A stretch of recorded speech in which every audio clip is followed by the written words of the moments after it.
Salut chers auditeurs, salut chères auditrices, bienvenue dans Sans Algo, le podcast qui vous en fait découvrir d'autres.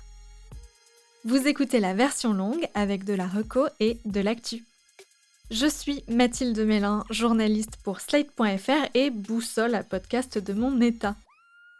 Dans ce 24e épisode, on va s'intéresser au traitement de l'actualité dans un podcast quotidien, mais avant ça, les actus de la semaine.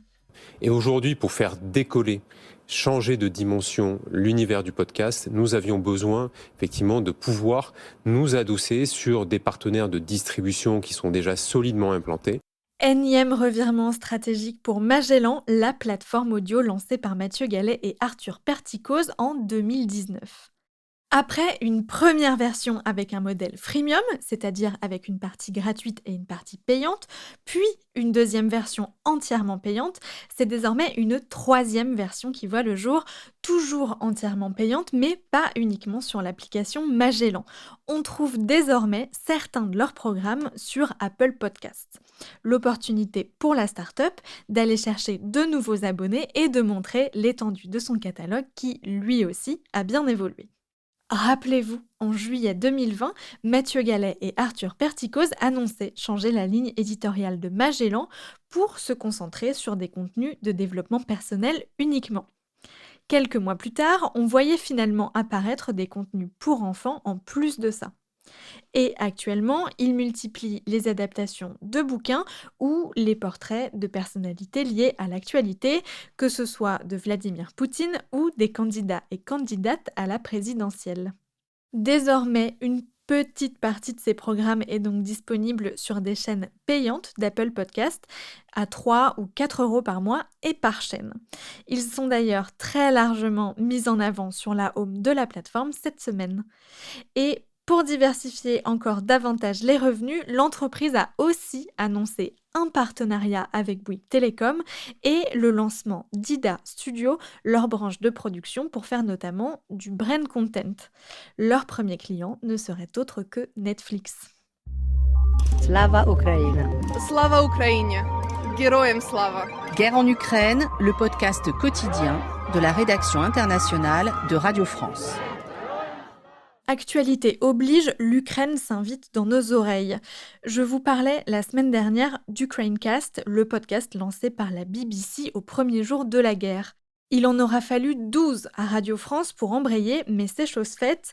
Depuis le 7 mars, le journaliste Grégory Phillips condense l'actualité du jour dans Guerre en Ukraine, le podcast quotidien.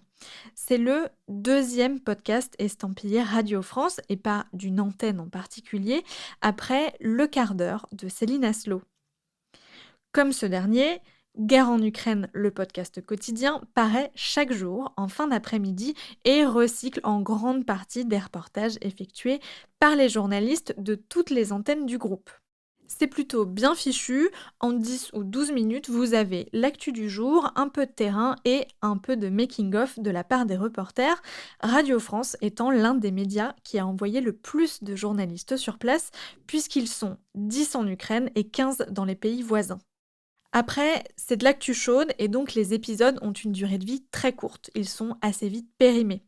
Est-ce que ce format est le plus judicieux pour un podcast ? Je vous laisse en juger sur le site et l'application Radio France. Je signale aussi que le magazine Society a lancé un podcast sur l'Ukraine, 1021 km, soit la distance qui sépare la France de l'Ukraine. Il diffuse des témoignages d'Ukrainiens et d'Ukrainiennes, doublés en français. C'est pas hyper agréable à l'oreille, mais les témoignages sont poignants.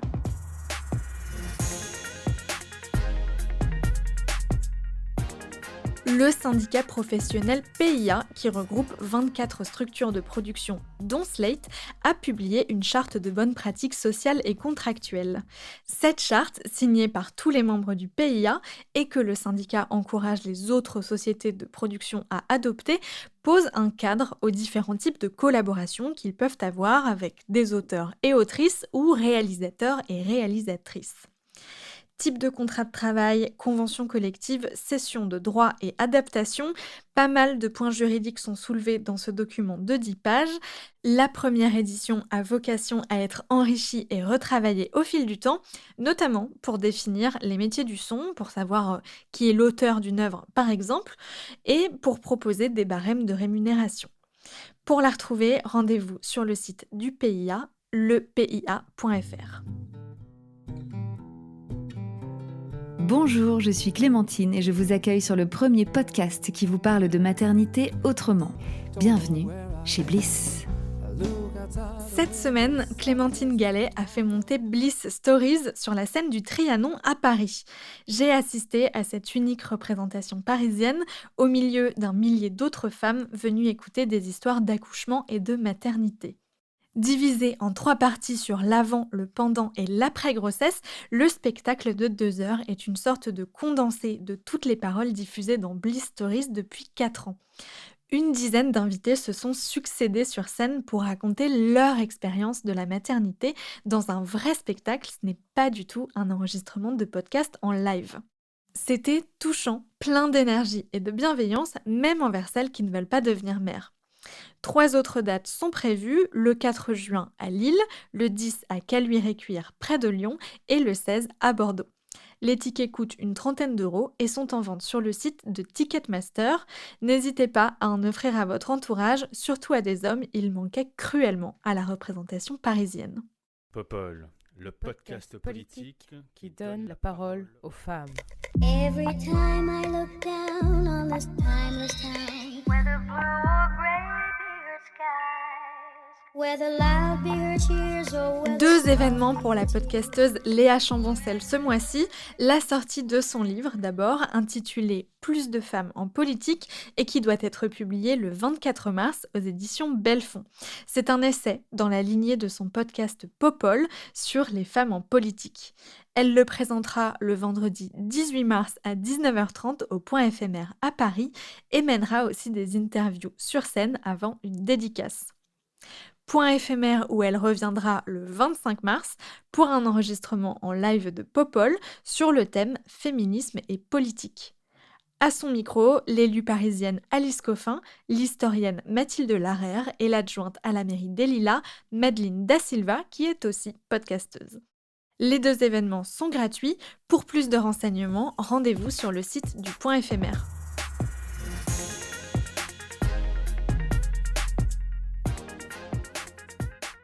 Ça n'a pas pu vous échapper, l'actualité du moment est à la fois brûlante et anxiogène au possible. Entre la guerre en Ukraine qu'on voit se dérouler presque en direct sur les réseaux sociaux, la campagne pour la présidentielle qui ne décolle pas, le Covid qui mute toutes les semaines et le prix du litre d'essence qui s'approche de celui d'une boisson énergétique, je pense qu'on peut dire que ça pue. Face à ça, il y a 2 réactions. Il y a des gens qui se gavent d'informations pour avoir le sentiment de maîtriser un peu plus ce qu'il se passe, et il y a ceux qui s'en tiennent le plus éloignés possible, qui font la technique de l'autruche. Personnellement, je fais un peu les 2 en alternance et j'essaye, autant que faire se peut, de consommer des contenus médiatiques qui, plutôt que de venir titiller mes angoisses à coups de titres putaclic, mettent les faits dans leur contexte et en perspective. Le podcast dont je veux vous parler aujourd'hui traite l'info de façon apaisée et accessible à tous et toutes. Il s'appelle Code Source et est diffusé du lundi au vendredi, en général en fin d'après-midi. Vous en avez peut-être déjà entendu parler puisqu'il s'agit d'un podcast produit par le journal Le Parisien. C'est le podcast natif d'actualité le plus écouté en France si on en croit le classement ACPM et ça ne m'étonne pas parce qu'il a plein de qualités que les autres quotidiens d'actu n'ont pas forcément. Pour commencer, ces sujets. La grande force de Code Source, c'est de traiter des bons sujets au bon moment. En général, ils ne sortent pas d'épisodes le jour où une actu arrive, ils attendent d'avoir un peu de recul pour en parler. Par exemple, le 5 janvier 2022, le tennisman Novak Djokovic se voit refuser l'entrée sur le territoire australien. Les médias du monde entier en parlent, y compris Le Parisien. Mais il faut attendre le 20 janvier, 15 jours plus tard, pour que Code Source dédie un épisode à l'affaire. Après avoir expliqué les enjeux de l'Open d'Australie pour le joueur, les journalistes font le récit jour par jour de l'événement. Le mardi 4 janvier, Novak Djokovic poste une photo sur son compte Instagram. Il est suivi par 10 millions d'abonnés. Éric Brunat, est-ce que vous pouvez nous décrire cette photo et le message qui l'accompagne ? C'est une photo où il pose sur le tarmac d'un aéroport. Il a le bras posé sur un chariot à bagages dans lequel il y a tous ses sacs et il y déclare qu'il s'envole pour l'Open d'Australie parce qu'il bénéficie d'une exemption. Ce message et le fait qu'il parle d'une dérogation, d'une exemption, entraînent beaucoup de réactions. Tout le monde devine que Novak Djokovic n'est pas vacciné, même s'il ne l'a jamais dit publiquement. Donc tout le monde suppute sur les raisons qui auraient pu pousser les organisateurs du tournoi à lui accorder un passe-droit pour aller en Australie. Le mercredi 5 janvier au soir, à son arrivée à l'aéroport de Melbourne, Novak Djokovic est arrêté. Il est immédiatement conduit dans une salle sous vidéosurveillance avec un agent de la police aux frontières australienne qui va l'interroger toute la nuit. Le président serbe réagit en dénonçant immédiatement une chasse aux sorcières.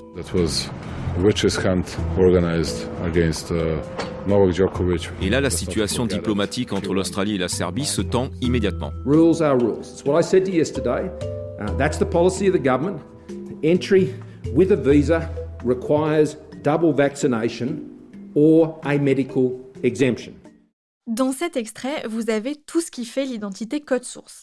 Un jeu de questions-réponses entre l'animateur et un ou une journaliste du Parisien qui connaît le sujet sur le bout des doigts, une réalisation travaillée avec pas mal d'éléments sonores et surtout du temps. On ne nous raconte pas l'histoire du jour pour le lendemain, on attend qu'il y ait un peu de matière. Je trouve ça adapté au format podcast de ne pas se ruer sur l'actu du jour à tout prix. De toute façon, l'info, on l'a déjà. À la radio, à la télé, sur Internet, on n'a pas forcément besoin d'un podcast en plus. Ce que propose Code Source, ce n'est donc pas de nous informer, mais de nous raconter l'info, et c'est pas du tout pareil. Pour ça, le Parisien a fait appel à Jules Lavie, ancien journaliste de Radio France. Il a une voix plutôt neutre et un style bien à lui.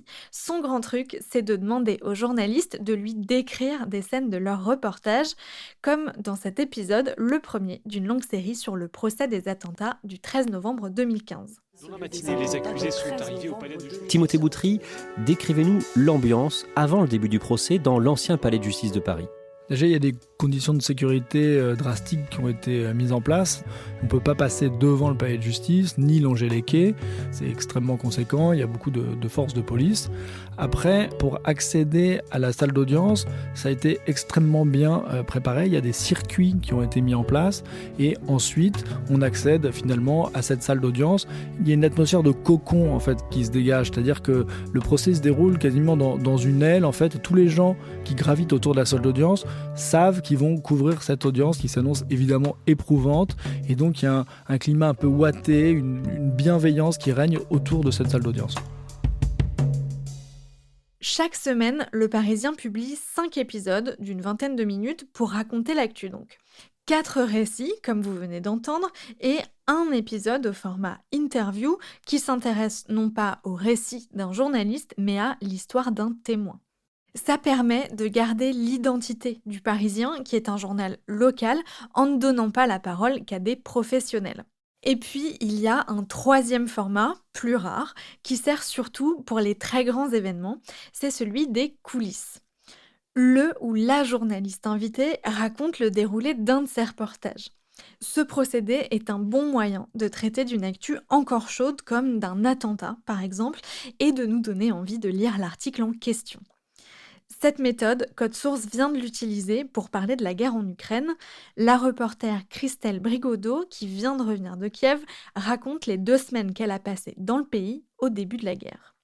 On finit par arriver à Kiev, dans une ville complètement désertée, il n'y a plus personne. On arrive à Kreshchatyk, qui est l'équivalent des Champs-Élysées en fait, de Kiev, la grande artère. Il n'y a pas un chat, on sort de la voiture, les sirènes commencent à retentir pour alerter de bombardements. Les sirènes, au bout d'un moment, les gens s'y habituent et il peut y avoir des sirènes et des gens qui continuent de faire la queue pour faire leurs courses. Vous vous installez donc dans cet hôtel, j'imagine qu'il y a d'autres journalistes aussi ? Oui, en fait, alors on arrive à l'hôtel Ukraine, qui est le grand hôtel qui est au milieu de la place Maïdan à Kreshchatyk, donc vraiment au cœur de Kiev. Le palais présidentiel est juste derrière. Et en fait, dans l'hôtel, il reste quasiment plus que des journalistes. Tout le personnel de l'hôtel est parti. Donc en fait, l'hôtel est vide. On s'installe dans une chambre un peu au hasard parce qu'il n'y a plus de clé, il n'y a plus rien. Et on commence à regarder la ville. On va dans les abris du métro où se sont réfugiés les habitants de Kiev parce qu'en surface, il n'y a plus personne. Un métro très très profond, hein, c'est ça ?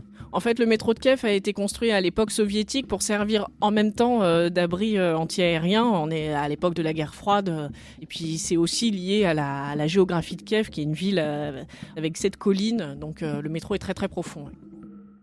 Code Source est un excellent moyen de comprendre des informations en profondeur et de façon synthétique. Ce podcast, je l'aime pour son côté pédagogique, avec une info qui n'est jamais surplombante mais toujours expliquée, contextualisée et compréhensible par tous, même ceux qui n'ont jamais entendu parler du schmilblick. Je l'aime aussi, vous me connaissez, pour sa réalisation toujours travaillée, beaucoup plus d'ailleurs que celle des autres podcasts quotidiens d'actualité qui bien souvent se contentent d'interviews sans trop d'habillage sonore. Bref, je vous conseille vivement Code Source et ses presque 700 épisodes déjà sortis qui traitent assez peu d'actu locale et qui peuvent donc intéresser partout en France. Quelques-uns sont un peu périmés, mais étonnamment, ce n'est pas la majorité. Pour comprendre comment les équipes du Parisien arrivent à être dans l'actu sans que le contenu soit trop vite dépassé, j'ai interrogé Jules Lavie, rédacteur en chef et hôte du podcast. Bonjour Jules Lavie. Bonjour Mathilde Mélin. Code Source est le premier podcast quotidien d'actualité lancé par un journal en France. Pourquoi avoir voulu faire de l'audio ? Alors, le Parisien a voulu faire de l'audio parce que le Parisien développe son offre numérique depuis des années. L'enjeu, c'est d'aller recruter des nouveaux lecteurs et notamment des abonnés. Et donc, l'idée, c'est d'avoir une offre conséquente sur leparisien.fr et aussi sur les autres plateformes. L'avantage de faire de l'audio avec un podcast, c'est aussi qu'on va du coup être sur des applications comme Spotify, par exemple, ou Deezer. Et donc, ça permet ça, en fait, d'aller sur des endroits où avant, le Parisien n'existait pas. Qu'est-ce que ça apporte dans l'offre éditoriale ? Est-ce que c'est une extension des formats du journal ou est-ce que c'est une nouvelle façon de traiter l'actu ? Ce que ça apporte à l'offre éditoriale du journal, c'est plusieurs choses. C'est d'abord que ça permet de réexploiter en fait du travail journalistique qui est fait souvent sur plusieurs mois ou plusieurs années. Tous les sujets de Code Source commencent par une demande de documentation à nos 4 documentalistes. Et à chaque fois, on a une base de 50-60 pages de vieux articles, souvent de vieux articles du Parisien.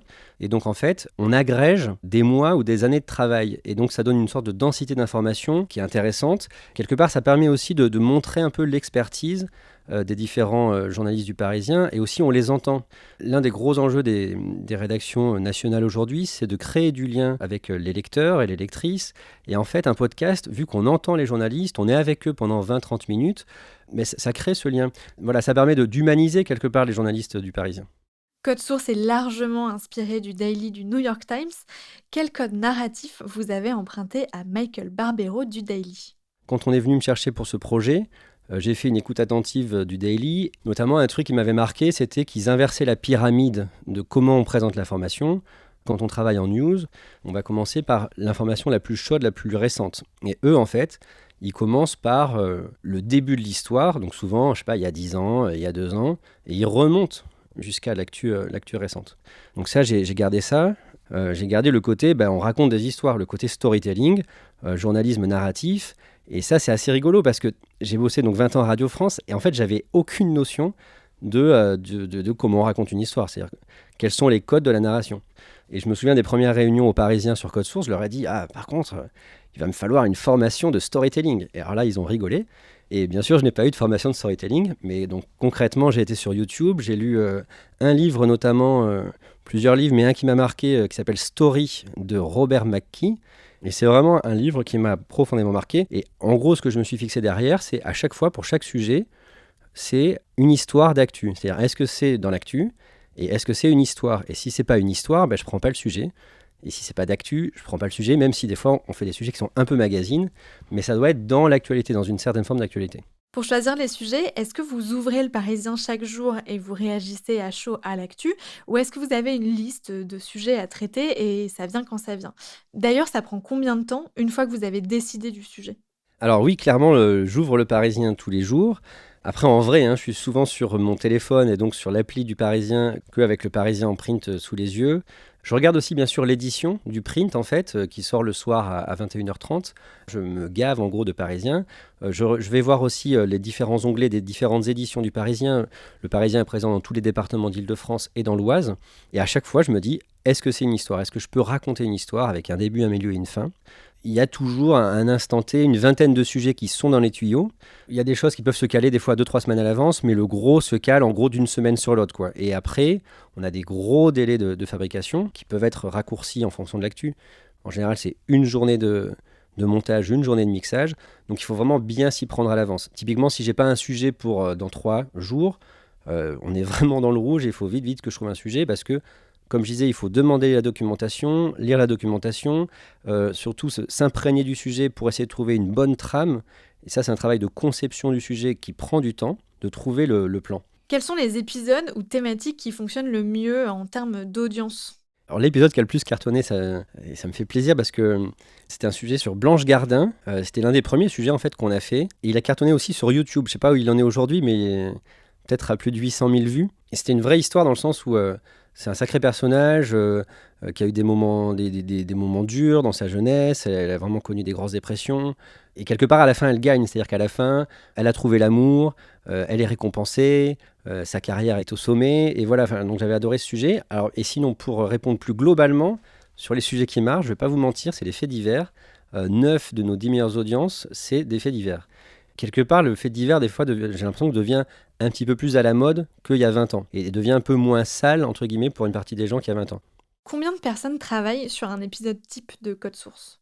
Alors, Code Source, aujourd'hui, en équivalent temps plein, c'est 4 personnes. Pourquoi je dis équivalent temps plein? Parce que, par exemple, on a une alternante qui s'appelle Sarah Amni. Pour chaque semaine, on a 4 sujets avec des journalistes du Parisien qui sont au micro et un sujet avec des Françaises ou des Français qui racontent quelque part leur histoire. On a Ambre Rosala qui est pigiste et qui a 3 jours de pige par semaine pour faire ce témoignage par semaine. Et donc au total, moi compris, avec un réalisateur, Thibault Lambert qui est producteur, c'est-à-dire qui gère vraiment complètement la production, l'editing, toute la mise en forme du podcast au quotidien, ça fait au total l'équivalent de 4 temps plein. Faire de l'actu en podcast, ça peut paraître un peu antinomique. Le podcast, il doit être le plus impérissable possible pour pouvoir être écouté longtemps. J'imagine que le timing est donc important pour vous. Comment vous savez que c'est le bon moment pour traiter d'un sujet d'actualité et que si vous le traitez à ce moment-là, il sera moins périssable que si vous l'aviez traité avant ou après? Pour savoir quand c'est le bon moment, souvent il faut attendre un petit peu, mais pas trop. Et il faut attendre qu'il y ait un épilogue. Christelle Brigodeau qui rentre de Kiev, l'épilogue, pour elle, dans son récit, dans ce podcast, c'était son retour en France, en fait, après 11 jours ou 12 jours de reportage sur place. C'est une forme d'épilogue. Évidemment, c'est pas la fin de la guerre en Ukraine, mais on a une fin de l'épisode. Donc ça, c'est pour ce type d'épisode. Et sinon, pour tout ce qui est fait divers, en gros, c'est quand l'affaire est bouclée. Alors, à mon sens, chez nous, chez Code Source, souvent on parle de faits divers avant qu'ils soient jugés ou avant même qu'ils soient résolus. L'affaire Jubilard, on en est déjà à 4 ou 5 podcasts. Il y a une personne mise en examen, fortement suspectée par les enquêteurs d'être le tueur, c'est le mari de la personne disparue. Bien sûr qu'on n'a pas attendu une condamnation judiciaire pour faire des podcasts sur l'affaire Jubilard. Mais à chaque fois, ça dépend quelle est l'histoire qu'on raconte et est-ce qu'il y a une fin. Même si c'est une fin quelque part qui est ouverte. Des fois, on n'a pas vraiment l'épilogue sur le fond, mais c'est la fin du moment. Code Source couvre aussi des sujets qui s'étalent sur un temps plus long, comme la présidentielle ou la guerre en Ukraine en ce moment. Comment vous faites pour traiter ces sujets-là qui n'ont pas forcément une fin à l'histoire? Est-ce que vous faites des formats plus pérennes, comme des portraits, ou est-ce que vous acceptez de faire des épisodes périssables, mais qui vont être intéressants au moment où ils vont sortir? En fait, on fait les deux. C'est-à-dire des sujets un peu mag du type portrait, qui est un tel. Par exemple, là, on fait un sujet sur qui est Poutine. C'est un sujet qui va pouvoir tenir des semaines, je pense, et des sujets plus sur des séquences. Voilà, donc là, typiquement, je vais vous donner un exemple très précis. Emmanuel Macron, candidat. Il déclare sa candidature. Là, ça faisait des jours que j'étais en lien avec Pauline Thévenot et Olivier Beaumont qui gèrent l'exécutif, qui couvrent l'exécutif pour le Parisien. Et ce que je leur ai proposé, c'est de faire un récit de Emmanuel Macron depuis le mois d'août, en fait, comment il fait campagne sans le dire, c'est-à-dire en tant que président. Et donc là, en fait, on égrène ses différents déplacements, ses différentes annonces, etc. Où factuellement, on constate qu'il a fait beaucoup de déplacements et il a fait beaucoup d'annonces. Et donc, en fait, l'annonce de candidature, finalement, c'est que une question d'accroche d'actu au début et 2 ou 3 questions où on revient sur l'actu et bilan et perspective, enfin ouverture à la fin du sujet. Mais le gros du sujet, c'est le récit des derniers mois. J'avais écrit les questions avant. Enfin, pour tout vous dire, on devait enregistrer avant le gros de l'épisode, en gros 20 minutes sur 25, et puis enregistrer les 5 minutes d'actualité au tout dernier moment. Et finalement, on a dû décaler, et finalement, on a tout enregistré le vendredi matin, et on a sorti le podcast le vendredi soir en travaillant rapidement. Donc ça vous arrive que des épisodes soient faits dans la journée, quoi? Complètement. Le jour de la mort de Jacques Chirac, et pour le coup, c'était un peu les débuts de Code Source, je pense que la dépêche tombe à 12h02. Et on a sorti le podcast à 19h. Donc là, le truc qu'on a trouvé, c'est que les journalistes du Parisien, notamment les anciens, nous racontent leur Jacques Chirac, c'est-à-dire des souvenirs de reportages qu'ils avaient avec Jacques Chirac. Donc ça, on a fait ça un petit peu à l'arrache. Et oui, on peut faire un podcast dans la journée. Est-ce qu'il y a des sujets que vous ne traitez pas dans Code Source, soit parce qu'ils ne s'y prêtent pas, soit parce que vous n'avez pas envie de les traiter? En gros, ce que je disais tout à l'heure, c'est qu'à chaque fois, on veut une histoire d'actu. Et en fait, il y a plein de sujets qui sont très importants, très intéressants, qui ne vont pas se prêter à un récit sur 20 minutes en audio. Donc il y a différents cas de figure, soit parce que ça serait un bon récit mais de 6 minutes, et du coup ça ne rentre pas dans mon format, soit parce qu'en fait ce ne serait pas un récit. Je vais donner un exemple.